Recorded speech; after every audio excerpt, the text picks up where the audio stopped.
পুরাতন সহযোদ্ধা, কিন্তু আসিফ যেসব দুর্নীতিগুলো করেছে, জুলাইয়ের সাথে যেসব গাদ্দারিগুলো করেছে, সেগুলার কোনো ক্ষমা নাই এবং এগুলো প্রমাণিত বিষয়, অনেক প্রমাণ আছে। এখন আপনারা বলেন যে আমি প্রমাণ দিচ্ছি না কেন, আমার কাছে তো কোনো ব্যাকআপ নাই।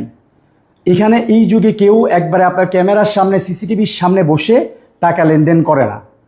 এখন আমি জানি যে কার মাধ্যমে আসিফ টাকাটা নিছে এবং কে টাকাটা দিছে, কোন কাজের বিনিময়ে দিছে, সব কিছু আমার কাছে তথ্য আছে এবং কোন জায়গা থেকে করছে সেখানে সিসিটিভি ফুটেজ থাকতে পারে। তো এই যে অধিকতর তদন্তের বিষয়টা, এটা তো রাষ্ট্র করতে হবে। যদি বর্তমান সরকার দুর্নীতির বিরুদ্ধে জিরো টলারেন্স দেখায়, জুলাইয়ের সাথে যারা গাদ্দারি করেছে তাদের বিরুদ্ধে তারা ব্যবস্থা নিতে চায় এবং বর্তমান মাননীয় প্রধানমন্ত্রী থেকে শুরু করে বিএনপি সরকার যদি সেটা চায়, তাহলে আমি তাদেরকে সর্বাত্মক সহযোগিতা করবো এবং আমি শিওর যে আমার কাছে যতগুলো তথ্য আছে সেগুলো নিয়ে যদি তারা অধিকতর তদন্ত করে, তাহলেই আসিফের সকল দুর্নীতিগুলো প্রমাণিত হয়ে যাবে। এবং আসিফ থেকে শুরু করে যারাই এই জুলাইকে কলঙ্কিত করেছে তাদের সবারই আমি বিচার চাই। এটা আমার সিম্পল চাওয়া। দেখেন, অনেকে আমাকে গালি দেন, এই জন্য জাস্ট একটু শুনাইয়া দিই। আসিফ কিন্তু আমারে কল দিছে, আপনারা তো আমার অনেক গালি দেন, অনেক কিছু বলেন। আসিফ কিন্তু ঠিক আমারে কল দিছে এবং আমার সাথে নেগোসিয়েশন করতে চাইছে, আমার সাথে মিলেমিশে যেতে চাইছে। আমার বলছে যে ভাই আপনি এগুলো করেন না, আপনি আমার পুরাতন সহযোদ্ধা, আরও বিভিন্ন লোকজন দিয়ে আমার সাথে যোগাযোগ করাইছে। একটু শুনাই দিই, দেখেন আমাকে নিজেও সে কল দিচ্ছে, 2 ঘন্টা কথা বলছে এবং আমি তাকে বলে দিচ্ছি আপনি দুর্নীতিগুলো করছেন, আমি স্পেসিফিক প্রমাণ সহ বলেছি। কিন্তু এই প্রমাণগুলো আমি ফাঁস করবো যে আমাকে সাপোর্টটা কে দিবে। আপনি বলতেছেন হ্যাঁ এভাবে ফাঁস করে দেন।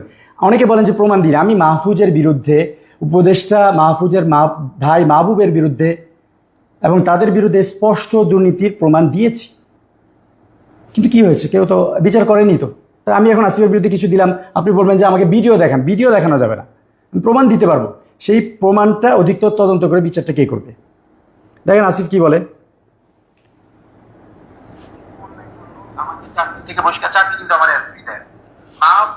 রেড ক্রিসেন্টের বিষয়ে কথা হচ্ছে। ওইটা আমি জানি, আপনি আমাকে ওইটা বলছেন, কিন্তু ওইটা তো আমার কোনো ইনভলভমেন্ট ছিল না। আপনি ওইটা আমাকে বলছিলেন পরে যে ভাই এটা কিছু করেন, কিন্তু আমার কিছু করার মতো সুযোগ ছিল না। এটা ভালো মতো জানি না। কিন্তু এনসিপি আমার সাথে কি করলো? নাহিদ আমাদের পরের দিন মারামারি লাগার পরে এই যে তখনও আমার ব্যক্তিগত সক্ষমতা না, সক্ষমতা এনসিপির লোক না, এটা আমার 100-200 লোক ছিল। নাহিদ ভাই আমাদের বলে পুলিশ আমার জন্য খালি ওয়েট করছিল। আমি এগুলা তো শুনে পুলিশ আছে, পুরো রেজিস্ট্রেশনের পুলিশ, আমি বেরিয়েছি, পুলিশ চলে গেছে। আরে আমি বেরিয়েছি, পুলিশ চলে গেছে। ওখানে আমি বলছি কিসের উপদেষ্টা, কিসের কি? আমার কাছে সকল প্রমাণ আছে, আমি এখানে কোনো দুর্নীতি করি নাই, কারা করছে প্রমাণ আছে। মাহবুব সরাসরি তারা সাপোর্ট দিচ্ছে। আমাদের নাহিদ ভাই বললো যে মুক্তি ভাই আপনি ওখানে, আমি একবারে বিনীত ভাবে বলছি যে ভাই আপনার সাথে আমার কষ্টটা কি, আমাদেরকে কেন আন্তরিক ভাবে দিতে পারেন না? কেন ঢাকা ইউনিভার্সিটি, আমার আপু দুজনই ঢাকা ইউনিভার্সিটি স্টুডেন্ট, আমার এখানে আসলে অনেক বড় কনভারসেশন, আমি জানি না কোনখান থেকে শোনাবো। এই যে ভাই আমাকে ফয়েজ বলে আইসিটি উপদেষ্টা কেন আমি আক্তার ভাইকে নিচে নামাইলাম। আরে আক্তার ভাইকে নর্মাল কলের পর কল দিয়ে ভাই সমকামিতা ইস্যু না। আরে আক্তার ভাই নোয়াখালী নিয়ে কথা বললাম, আর একটা হচ্ছে রেড ক্রিসেন্ট আপনি আমার সাথে আসছেন, আমি আপনাকে আমার অসহায়ত্বের কথা বলছি। আর একটা হচ্ছে ওই যে ওই মুনতাসির মাহমুদ আরেকজন যে ছিল সমকামী, তারটার সাথে আপনার নাম মিলে ফেলেন। 3টার কোনোটাতে আমার কোনো ইনভলভমেন্ট ছিল না। আমার সাথে আপনারা যদি বললাম যে এনসিপির আপনি সর্বোচ্চ দায়িত্বে আছেন, মানে সর্বোচ্চ সর্বোচ্চ দায়িত্বে। ভাই আমি বলি ভাই শোনেন, সংগঠন এক জিনিস, পলিসি এক জিনিস। তখন এনসিপির সাথে আমাদের পলিসির বিষয়গুলো নিয়ে ডিসকাশন হতো।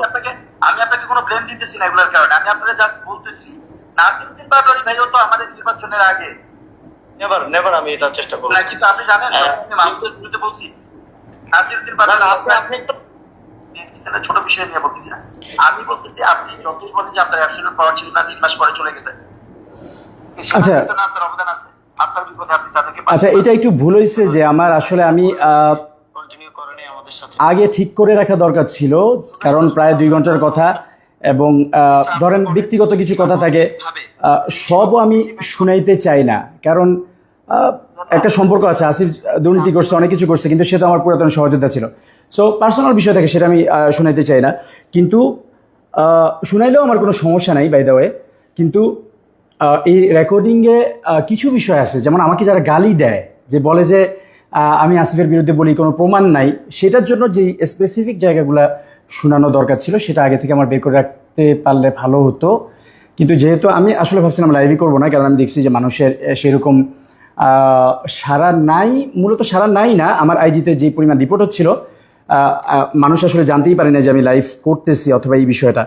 সো আমি ভাবছিলাম যে লাইভটা করবো না, কিন্তু পরে আবার মনে হলো যে একবারেই যদি লাইভ না করি তাহলে মানুষ মনে করবে যে আমি বলেও কেন লাইভ করলাম না। সো আমি যাদের বিরুদ্ধে বলেছি, আসিফ, মাহফুজ এবং এনসিপি যারা দুর্নীতি করেছে, যারা জুলাইয়ের সাথে গাদ্দারি করেছে, এসব প্রমাণ আমার কাছে আছে এবং এগুলা আমি একটু সময় করে, যেহেতু এগুলো আমার নিজে করতে হচ্ছে, যদি আমার সাথে একটা গ্রুপ থাকতো, একটা টিম থাকতো এবং আমাকে যদি সরকার, গোয়েন্দা সংস্থা, আমি তথ্য আমিই দিব এবং মেইন বিষয়গুলো আমিই দিব, তাদেরকে নতুন করে আলাদা করে কোন বিষয়ে দুর্নীতি হয়েছে সেটা বলা লাগবে না, স্পেসিফিক যেসব দুর্নীতি হয়েছে এটা আমি নিশ্চিত হয়েই একবারে কোথা থেকে কত টাকা দুর্নীতি করছে, কোন কাজের বিনিময় করছে, কোথা থেকে টাকা নিছে, সব স্পেসিফিক তথ্য সহ আমি দিব।